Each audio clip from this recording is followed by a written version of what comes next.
आणि आता एक मोठी बातमी येते। 1 तासांनी नव्या जीआरची कॉपी घेऊन शिष्टमंडळ पुन्हा एकदा जरांगेंच्या भेटीसाठी रवाना होणार आहे। अध्यादेश घेऊन सरकारचं शिष्टमंडळ जरांगेंना भेटणार आहे। या अध्यादेशाची कॉपी तयार झालेली आहे आणि आज जी बैठक झाली मुख्यमंत्र्यांची, त्या बैठकीमध्ये हा अध्यादेश काढण्याचा निर्णय झाला होता आणि त्यानंतर त्वरित हा अध्यादेशाची कॉपी बनवण्याचं काम होतं, जे पूर्ण झालेलं आहे आणि जवळपास पुढच्या तासाभरात हा अध्यादेश घेऊन सरकारचं शिष्टमंडळ पुन्हा एकदा मनोज जरांगे पाटील यांची भेट घेणार आहे। या घडीची सगळ्यात मोठी माहिती पंकज दळवी आपल्याला अपडेट देत आहेत। पंकज, नम्रता, जरांगे पाटील यांनी उद्याचं अल्टिमेटम दिल्यानंतर शासन दरबारी आणि प्रशासनाच्या दरबारी हालचालींना वेग आलेला आहे।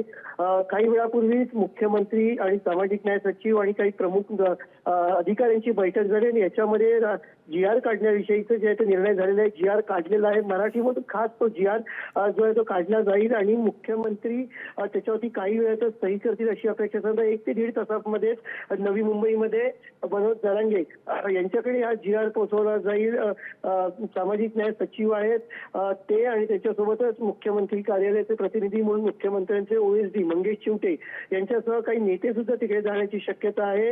मनोज जरांगे पाटील यांनी जी सगळे सोयरे आहेत त्यांचा सुद्धा कुणबी ज्यांच्या कुणबी नोंदणी सापडलेल्या आहेत त्यांचे सगळे सोयरे यांचे सुद्धा नोंदणी कुणबी म्हणून करण्यात येईल, तसं प्रमाणपत्र त्यांना देण्यात यावं आणि त्याचा जीआर आजच काढण्यात यावा, सरकारी आदेश आजच काढण्यात यावा, शासन निर्णय असे त्यांनी जी भूमिका घेतली होती आणि त्या अनुषंगाने शासनाकडनं पावलं उचलली जात आहेत।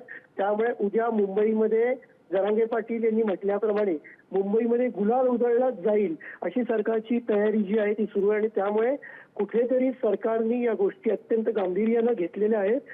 तासाभरामध्येच हा जीआर तयार होऊन सरकारचे प्रतिनिधी तिकडे पोहोचण्याची शक्यता आहे, कारण आंदोलन जरांगे पाटील मुंबईपासून काही मिनिटाच्याच अंतरावरती आहेत। त्यामुळे पटकन जीआर त्यांच्यापर्यंत पोहोचेल आणि सरकारी शिष्टमंडळ त्यांना भेटून लवकर याच्यावरती तोडगा निघेल अशी अपेक्षा व्यक्त केली जाते।